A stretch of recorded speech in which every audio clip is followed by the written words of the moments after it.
वो मधुबाला ऋषभ कुंद्रा है।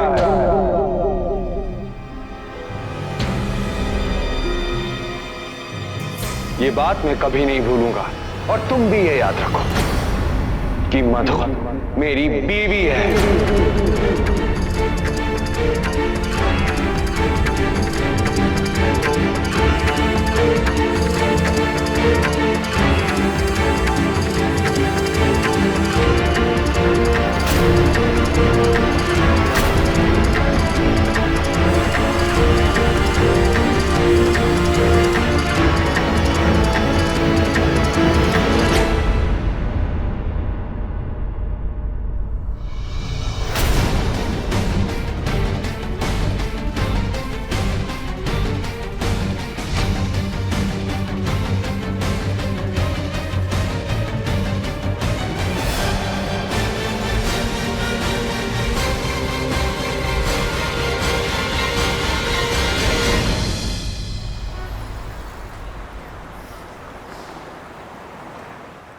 बात नसीब की है और नसीब का रिमोट कंट्रोल भगवान नहीं।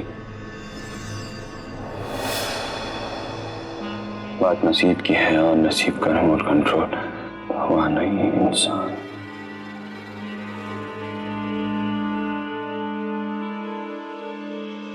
बात नसीब की है और रिमोट कंट्रोल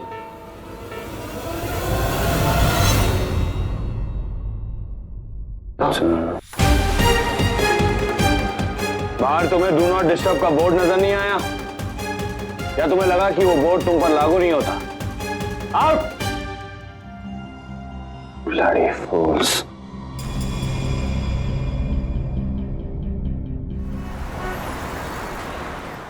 लेट जाइए डैडी जी। हाँ आराम से। टांग ऊपर कर लीजिए।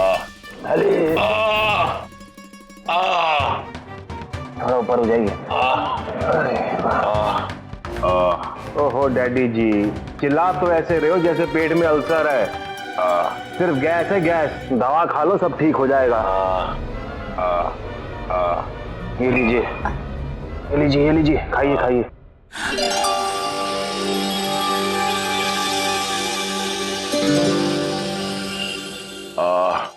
कोई नहीं आने वाला आपको देखने के लिए। इतनी सी बात में लगवा दिया ना फटका। थोड़ा इंतजार कर लेते तो मम्मी जी के काढ़े में ही निपट जाते। हमारी बारी आएगी तो बचाओ, पैसा बचाओ, और खुद आयाशी कर रहे हो। अबे उल्लू के पट्टे, मैं कोई डांस बार नहीं गया था। वहां कभी तेरे बगैर गया हूं? पेट में तकलीफ थी इसीलिए डॉक्टर के पास गया। ओए लाले, थोड़ी अपनी डैडी जी की रिस्पेक्ट किया कर। अगर गालियां देने का इतना ही दिल चाह रहा है ना, तो जा बराबर वाले कमरे में जाकर खूब गालियां दे आरके को। जा। डैडी जी बातें कम करो, दर्द बढ़ जाएगा। आरके के पास चलेगा, दवाइयां खाते रहना टाइम पे।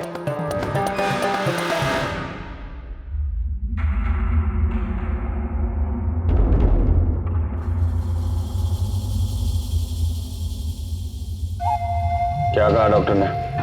कुछ खास नहीं, सब ठीक है।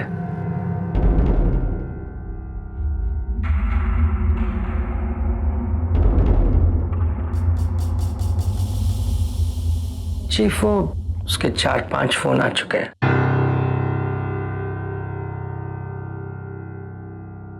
किसका? वो सुल्तान के आदमी के। सुल्तान? वो वही चीफ, वो सुल्तान अंडरवर्ल्ड वाला भाई।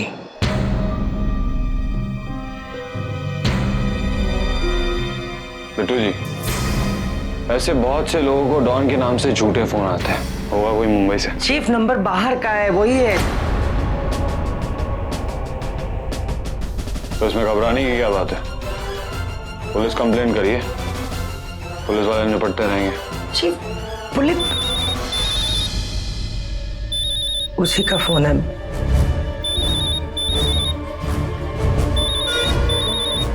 मैं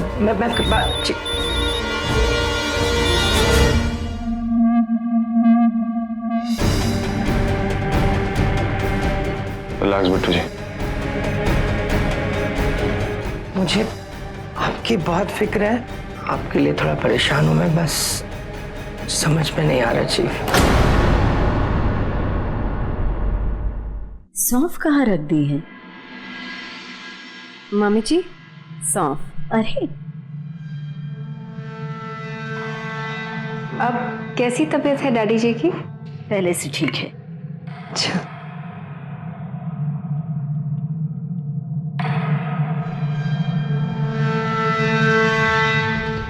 और मधुबाला का पैर? नहीं, अब चिंता की कोई बात नहीं है। अच्छा। अच्छा हुआ ऋषभ ने बैंडेज करा दिया। वैसे वो दोनों स्टूडियो में आरके की कोई शूट चल रही थी क्या? नहीं, शूट तो नहीं थी, बस सब कुछ ऋषभ की वजह से हो गया। दीपाली, मैंने ऋषभ के लिए कोई बड़ा सपना नहीं देखा था कि वो शादी करके जल्दी अपना घर बसाए। हाँ, चाहती जरूर थी। अब मधुबाला से अच्छा जीवन साथी कोशिश करने के बावजूद भी नहीं ढूंढ पाती।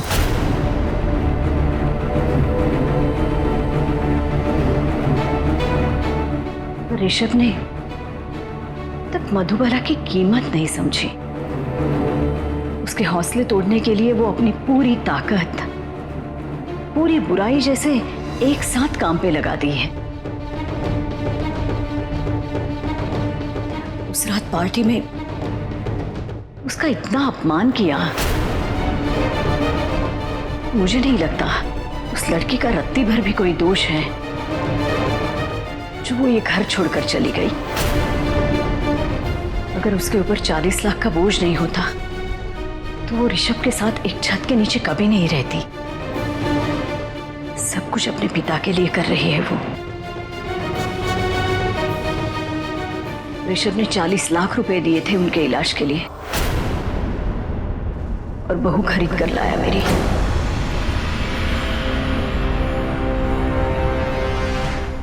मुझे कभी कभी बहुत अजीब सा लगता है, जिसे मैं इस धरती पर लाई मैं उसे समझ ही नहीं पा रही हूं। एक तरफ तो ऐसा बर्ताव, स्टूडियो में उसका ख्याल रखना, उसे संभाल कर घर लाना, देखा नहीं, जमीन पर कदम भी नहीं रखने दे रहा था। सब कुछ बदलता है इस दुनिया में, दिल भी, है ना? जी।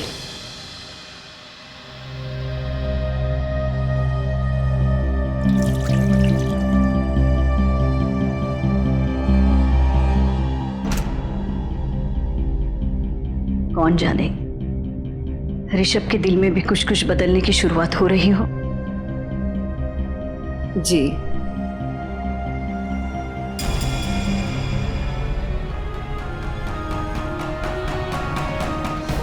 कुछ नहीं बदलेगा मम्मी जी, कुछ नहीं। और कुछ बदलने दो, मेरा दिल ऐसा तो नहीं।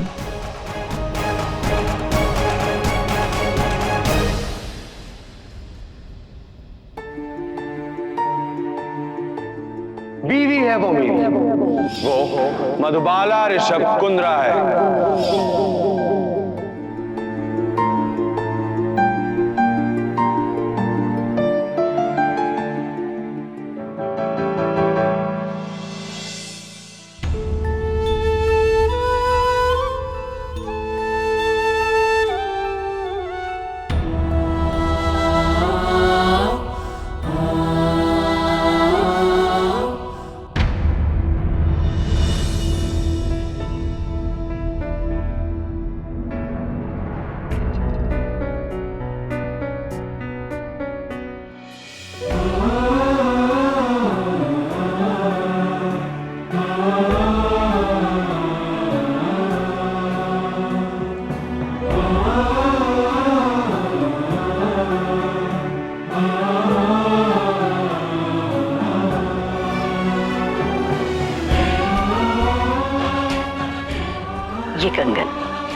मैं चाहती हूँ तुम इसे पार्टी में पहनो। मुझे माफ कर देना। मुझे अगर पता होता ऋषभ इस तरह पार्टी में तुझे बेइज्जत करने वाला है तो मैं तुझे पार्टी में आने के लिए कभी नहीं कहती।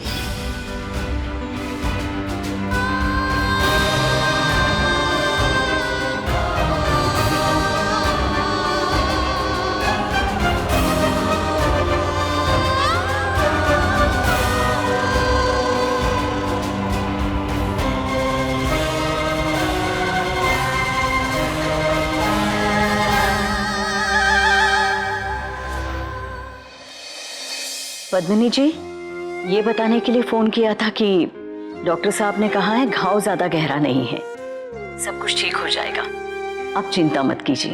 ये बताने के लिए बहुत बहुत शुक्रिया। आपने तो मेरी चिंता ही दूर कर दी। वैसे उस रात के लिए मैं भी आपसे माफी मांगना चाहती हूँ। किस बात की माफी पद्मिनी जी?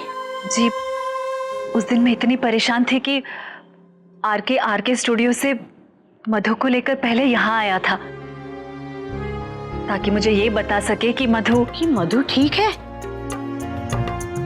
ऋषभ, मेरे ऋषु ने ऐसा किया? पद्मिनी जी, मैं नहीं जानती आप विश्वास करेंगी कि नहीं, पर मुझे पूरा विश्वास है कि देखिए एक ना एक दिन शायद सब कुछ ठीक हो जाएगा। शायद आपकी बात सच हो जाए।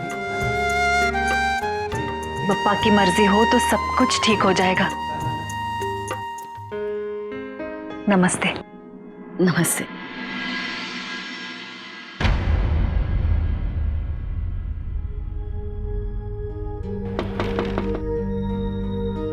अरे मधु, आओ बेटा।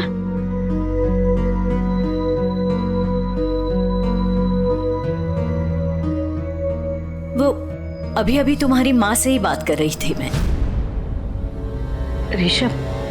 ऋषभ तुम्हें तुम्हारे घर ले गया था यहाँ आने से पहले?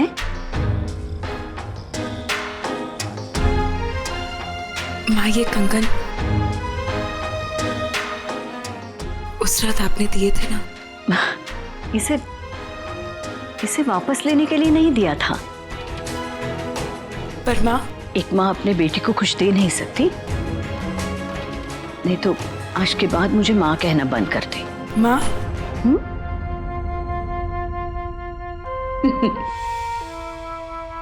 हाँ, बैठो बैठो। मुझे जन्म देने वाली औरत को लगता है कि मैंने पार्टी में अपनी लिमिट्स क्रॉस कर दी। माँ, उस पार्टी वाली रात आप शायद आरके पे कुछ ज्यादा ही चिल्लाए थे ना। माँ हूं, गलत बात पर डांटूंगी ना उसे। इसलिए वो उस दिन वहां आए थे। क्यों? तेरे पास आकर फिर से बदतमीजी की, फिर से बुरा बर्ताव किया था? नहीं माँ, उल्टा उस दिन मैंने एक नए आरके को देखा जो इंसान को इंसान समझता है, जो दूसरों की परवाह करता है। और माँ, और उस रात उन्होंने मुझे उन तस्वीरों के बारे में बताया।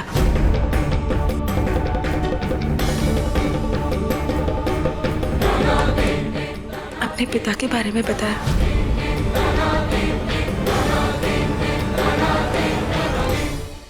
माँ, मैं सच में ये सब नहीं जानती थी। मैं उनसे माफी मांगना चाहती थी। मैंने कोशिश भी की पर उन्होंने मौका ही नहीं दिया। नहीं देगा वो,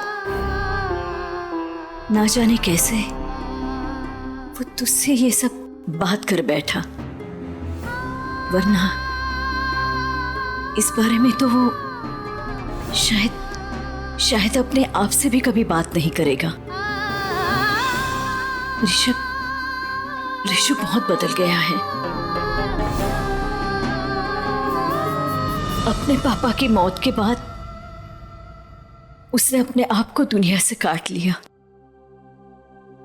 मैंने ये सोचकर दोबारा शादी की कि उसे पिता कहने वाला कोई दूंगी, ऋषभ वो जगह किसी और को दे ही नहीं सका। अपने आप को बंद करता चला गया वो। उसने अपने दिल में बैठा लिया कि मैंने उसे धोखा दिया है।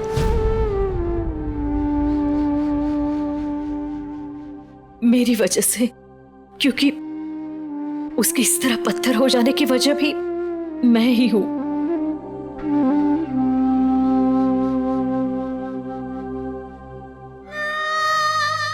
माँ, आप अपने आप को दोषी क्यों ठहरा रहे हो? क्योंकि मैं दोषी हूं। मैंने ही उसका रिश्तों पर से विश्वास खत्म कर दिया है। उसे लगता है सब उसे धोखा देंगे, एक एक करके उसे सब छोड़कर चले जाएंगे।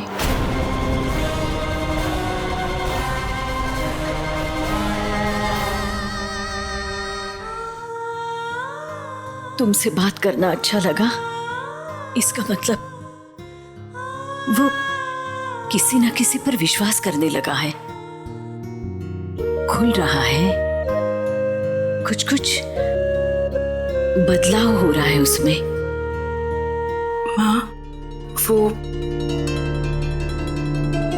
दीपाली और आरके, मेरा मतलब है माफ करना, पर वो मेरा मतलब नहीं नहीं, हक है तुम्हारा जानने का।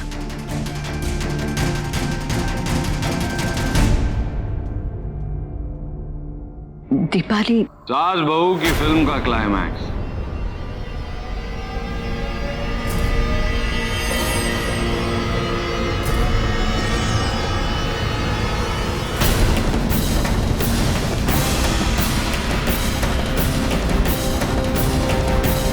प्यार भरा, आंसुओं भरा।